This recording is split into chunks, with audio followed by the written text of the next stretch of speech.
Good morning, you guys. I am on the way to my IVF appointment this morning. This will be my second appointment in regards to IVF. So today we are going to do an HSG test today.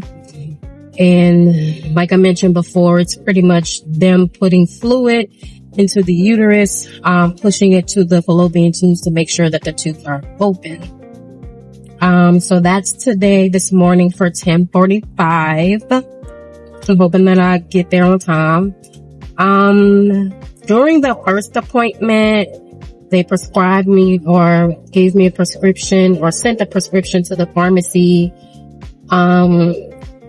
for some, antibiotics, prior to having an HSG, and that's basically just to prevent any sort of pelvic infections and things like that when you're having the procedure.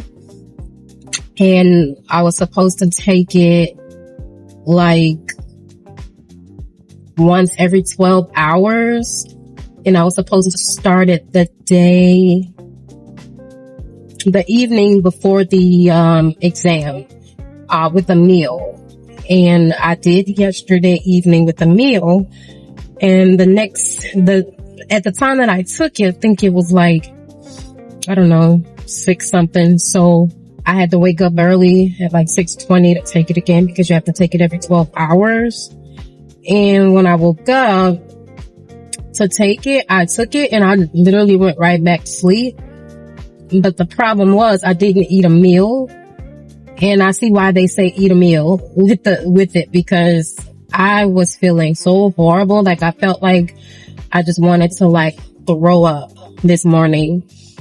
I wasn't even sure if I was going to be able to drive, to be quite honest with you. But I started to feel a little bit better, as the morning went on. And so now I'm on the way to the appointment, because at first I was going to tell my husband to drop me off and have my mom like pick me up, but I'm feeling better. So yeah, when they tell you to eat something with a meal, you should eat something. I mean, when they tell you to eat something when taking a pill, you should follow those directions, because it's going to make you feel bad, because I felt like I just wanted to throw up. So later today when I take it, I'll make sure I eat something. But I'm excited to get this step out of the way, because the next step, today is a Tuesday. So the next step would be this Saturday to have an ultrasound for them to look at my follicles or something. And then from there, they're going to let us know when we are able to administer the trigger shot. The trigger shot, medication, it came already in the mail, so we have it at home. It doesn't have to be refrigerated or anything. They said just keep it at room temperature, so we just have it sitting on the counter or the, dining room table at the house. So they also sent like a little video to show you like how to administer the shot. And while it seems easy, I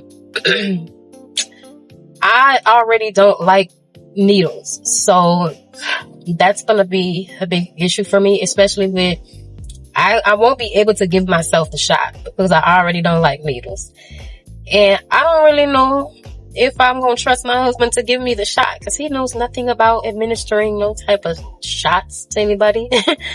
You know, so I don't know.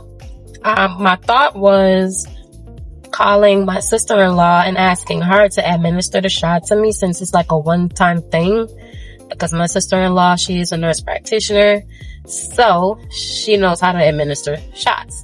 So I was going to give her a call and ask her maybe to,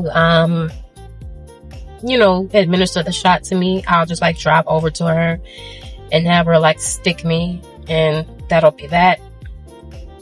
I don't know why the doctor's offices, they don't just like give you the shot, like, especially if you're somebody who is already afraid of needles, and, like, do it.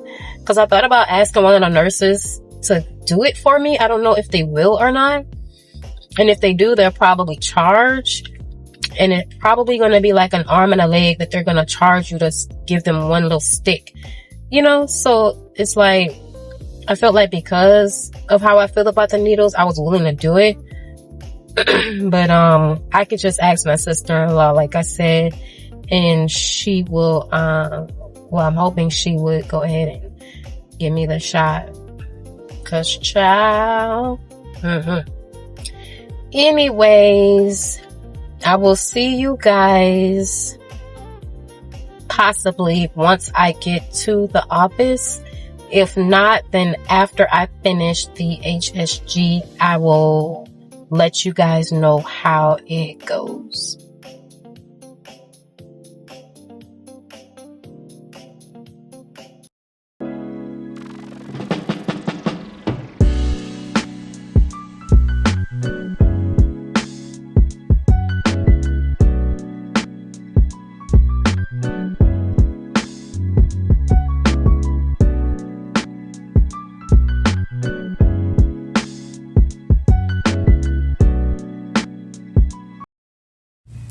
So after the appointment, I decided to link up with my mom to have a little lunch before I go to this event later today.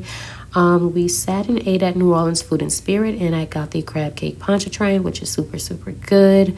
My mom wanted me to tell her the results of the appointment while I was on the way to the restaurant, but I decided to wait until we got to the restaurant.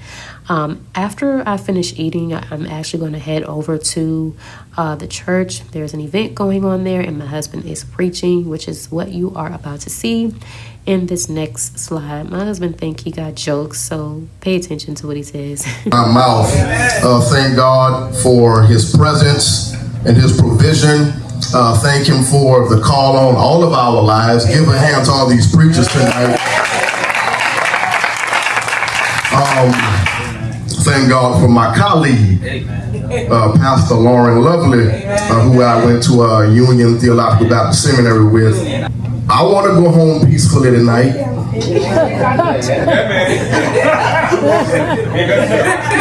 So what I would like to do is ask my wife to just raise her hand, amen.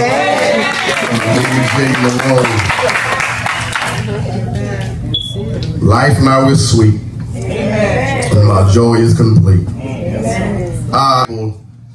When I think about Calvary and Jesus dying on the cross, I can't help but think about a man that's fighting for his marriage. Of course, Jesus Christ is the husbandman, and the church is the bride of Christ. Jesus showed. Hey guys, so I am home chilling, relaxing, watching TV. Actually, it's a couple days later. After I left the appointment and doing the HSG, I went out to eat, sat down and got me a little din-din. By the way, excuse me, today has been one of those days where I am literally just chilling and relaxing, and I look a hot mess. Today is the day, right? So just excuse my face. But anyways, so after I did the HSG test on Tuesday, I went out to eat. I sat down and ate a little lunch with my mom, and we ate at New Orleans Food and Spirit. And I got the crab cake pontchartrain, which was a shrimp. It's like a crawfish shrimp, but it's like shrimp pasta with like a big crab cake. It was really good. That's always good. That's like my go-to when I go there. But after that, I actually went to the mall. I didn't document me going to the mall, but after that, I went to the mall. I went inside of H&M, and they didn't have anything in there like at all that I liked. After I went to H&M, then I hurried over into Slidell to go across the river because my husband had to preach, or he was a speaker at this church, and they were doing the 7 last sayings of Jesus Christ and everything, and he closed it out, which was great, by the way. So yeah, anyways, to give you guys an update on my HSG test. So let me just do like a recap. So the first appointment was the consultation, and they mapped out the game plan. And then the second appointment was when I went got my labs, which, by the way, all of my labs came back normal. And then we were to do the HSG, which I just did. And now I have my results from the HSG. And now today is Wednesday. Oh, wait, I'm lying. I said that was a couple days later. I literally did this HSG yesterday. My brain been like, I don't know. But anyways, so today is Wednesday. My next test is going to be, not a test. My next appointment is going to be this Saturday, which is going to be an ultrasound and lab work. And for the ultrasound, they're just looking at my follicles.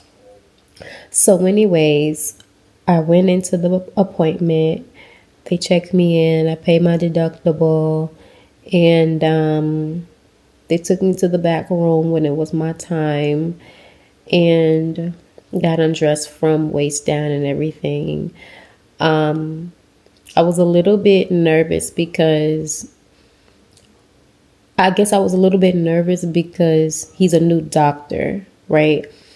Obviously specialty doctor is why I have him, but when my normal like GYN, right, or OBGYN, let me go backwards to my last, not my current GYN doctor, but the one before then. So I've had this Dr. Glover. He was my OBGYN when I lived in Atlanta. I lived in Atlanta for about 5 years. And I moved to Atlanta in 2016. So like I was used to him, when doing my pap smears and things like that. And mind you, Dr. Glover is an amazing doctor. Like if anybody lives in Atlanta and they're looking for a good OBGYN doctor, he specializes in endometriosis, probably other things too, but specifically that's why I chose him. He is around my age. I'm 38, so he's around like that age. He's married, has 2 beautiful kids from the last I knew. And he's a Black doctor, and he is amazing at what he does. When I tell you, when I get my pap smears and when he's going in there, I don't feel anything, like hardly anything. Obviously, I feel fingers and stuff, but he's a very gentle, and he takes his time, and he knows his stuff, right? Any questions I've ever asked him, he's always been very like knowledgeable. Like I love this doctor 100%. And I told him, when I have a child one day, I want you to deliver my babies. I don't give a crap where I'm living. Like I need you to deliver my babies. But anyways, fast forward, around the time when I was moving back to the New Orleans area, he was transitioning into emergency medicine, or OBGYN, not private practice anymore. So when he let me know that he was transitioning to emergency now, he gave me his phone number and he gave me his email so that I, like, if I have questions or anything, because like he really was like amazing doctor for sure, 5 stars. And so I wanted to still see him even though he was going into emergency.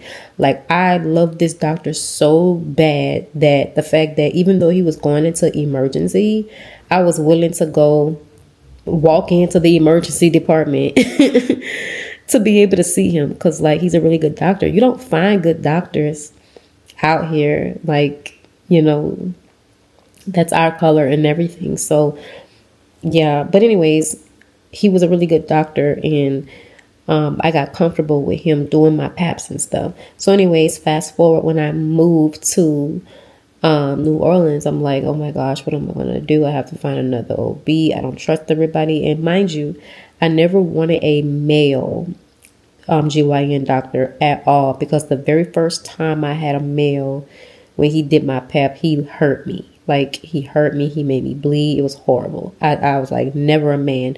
So when I moved to Atlanta and needed to find a new one, at the time, it was around the time that I was supposed to have my annual, and I didn't want to put off having my annual. So I can't, like, when I looked at online, I picked him because he was the only one that was like available around the time that I needed to do my annual. So I was like, gosh, I need to do my annual.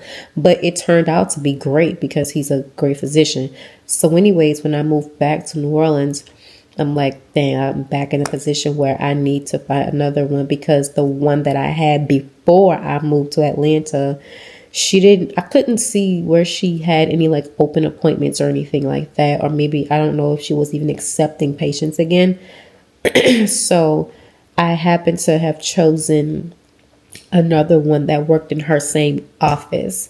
And I was a little skeptical about him because he's not my color, right? But anyways, and he's a man. So it's crazy because the same situation happened again, where I moved at a time where it was time for my annual. So I chose him. And in choosing him, he turned out to be great. So my current OB/GYN doctor, he's really good. I like him. And he's also good with the hands when doing your paps and stuff like that. So I can appreciate that. But anyway, saying all that to say is, with having now a fertility doctor and him being a male, I was a little bit concerned, because when I went into the room to, take my clothes off and all that, and I'm looking at like all the instruments on the side, if I'm not mistaken, when I go in to get my paps with my regular doctor, the speculums, and I may not, excuse me if I'm not saying it right, but the speculums, they're plastic, I think. And the ones that, yeah, they're plastic. And the ones that was in the fertility office, it wasn't plastic. It was, I don't know. They were silver, like I don't know if I'm like titanium, or it was like kind of like silverware, like a silver fork. It was like silver, like that type of whatever.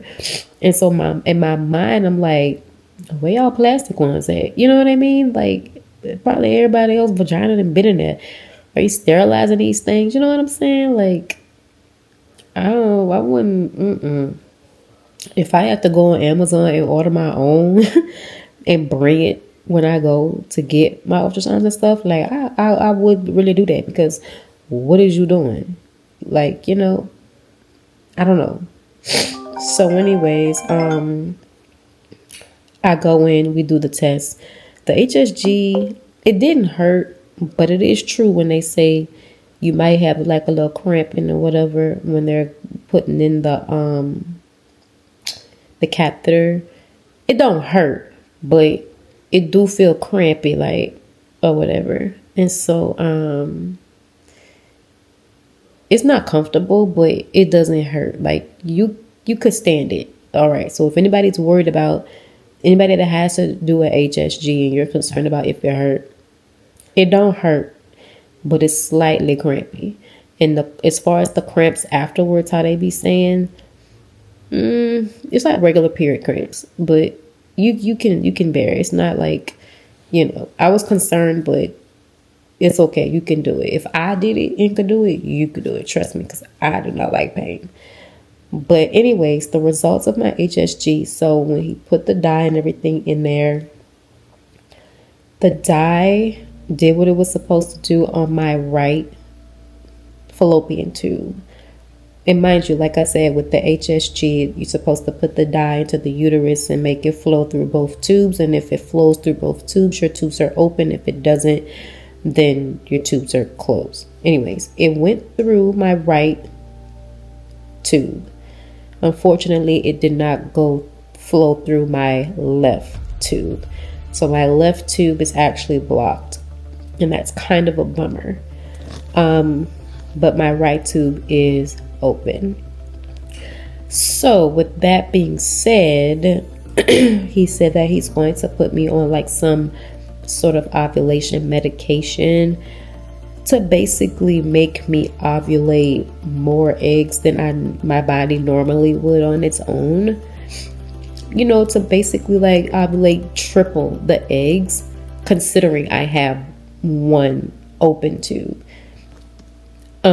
So in my mind, I'm thinking that, well, that's the reason I haven't gotten pregnant, you know? And so in my mind, I'm like, do you only ovulate on one side? You know what I mean? If you know, because he was like, sometimes the body favors one side or the other.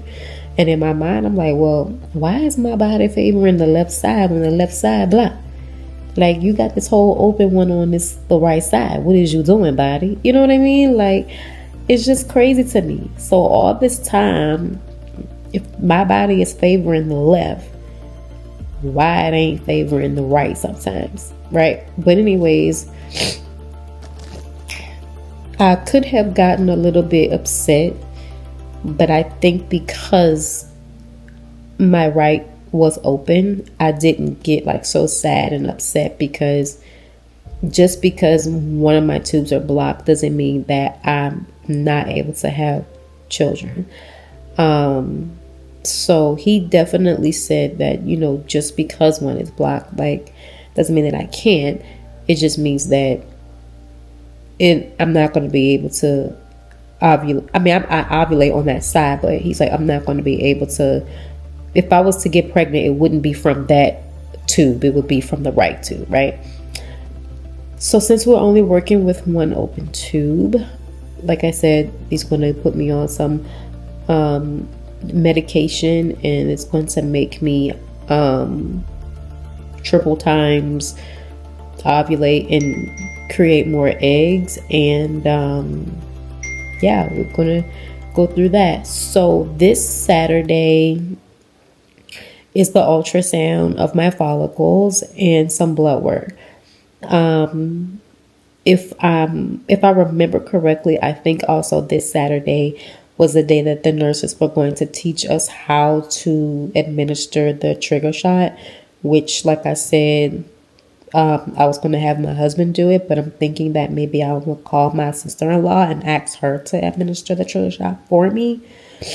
Just because I don't know how to use a needle, and I'm afraid of needles, and my husband doesn't know how to use a needle because he's never used one. So we might do that. But yeah, so that's my update. I'm believing in God that God is definitely going to come through. I know that he's going to, you know, bless us with a child, because like I said, I had a vision, dream that, you know, God blessed me with the baby. And actually, I believe it was two separate dreams. The first dream, excuse me, I'm a little stuffy. The first dream I had, I remember taking a pregnancy test in the dream, and it was positive. And then I also kind of remember another dream where I had a baby. In my dream, I believe it was a baby boy. And we're believing for a baby boy. If most of you don't know, my husband already has two beautiful princesses from previous relationships. And so because he already has two girls, we were hoping for a boy. Me personally, I've always wanted to have a baby girl, because I'm that girl that likes to get cute, dress up, and I wanted to do like the mommy and me outfits and stuff like that and kind of match. And I mean, I could still do that if I have a girl, but because, you know, we have 2 girls already, my 2 bonus babies, baby girls. Well, they're not even baby girls. They're old. They're teenagers. Because we already have 2, we were hoping for a boy. And so, yeah, I'm believing that God is going to come through. My faith is not wavering in this situation, because I know that with God, I can do all things. And, you know, God is my provider, and He created me female. He created me to be a wife and a mother.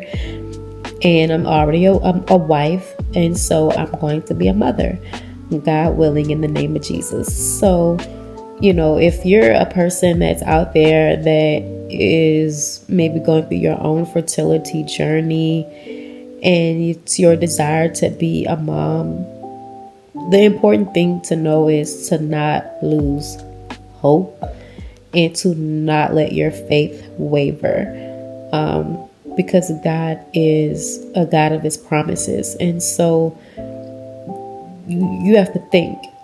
I know sometimes it's difficult to maybe not. It can be difficult when you're going through a situation and not feel like hopeless, right? But when you really just take a moment and think to yourself, like, the creator of all things, the person, the thing, the being that created this world, the being that created the heavens, the being that created this earth, the being that created the stars in the sky, the fact that the sky is blue, the white fluffy clouds that's in the sky, the waters, the oceans, you know, the trees, just the very fact that you are alive and you have blood running through your veins. God can do all of that. So if He can create all of these things, then He definitely can come through for us women who desire to be moms. And so definitely keep the faith, definitely pray, and just, you know, hone in on what God promises are for your life. And that's with anything, whether it's trying to be a mom, or if you're hoping for a good job, career, whatever it might be. Keep God first and trust in Him, and He's definitely going to see you through it all. So I'm hopeful. I know that God is going to come through, and I'm excited. And because one of the things I did in faith was bought one baby item, and this is actually the same thing I did for me, because I had the desire to be married. And one of the things I did was, when I was walking in Home Goods, I happened to have seen a pretty makeup bag, and it had the word bride on it. Super cute. And so when I saw it, I picked it up, and I immediately said, God, I'm buying this in faith that you're going to bless me with my husband. And literally a year later, I got married. And so I did the same thing this time with the baby items. So I went into the store, Dollar Tree, and I was on the aisle where they had baby stuff. I don't even know how I ended up on that aisle, but I ended up on that aisle, and I bought a pacifier, and I bought it in faith that God is going to bless me. And so I'm looking forward to this blessing, and we're going to be good. So definitely continue to follow my journey. If you aren't already, definitely subscribe to the channel so you can know when I post a new vlog and give you my weekly updates. I'm literally vlogging in real time to give you my updates and everything. And yeah, so I'm closing this vlog out, and this Saturday, like I said, is going to be the ultrasound, so I will post that in the next vlog, which is going to be next week. If anyone's watching this and they're going through their own journey, if you have any tips or just general information that I can use, definitely share with me. If you have gone through your journey successfully, share your story. If you haven't gone through it successfully, still share your story, because we can all help and lift each other up for sure. So with that being said, I will keep you guys posted about Saturday's appointment, and I will see you in the next blog.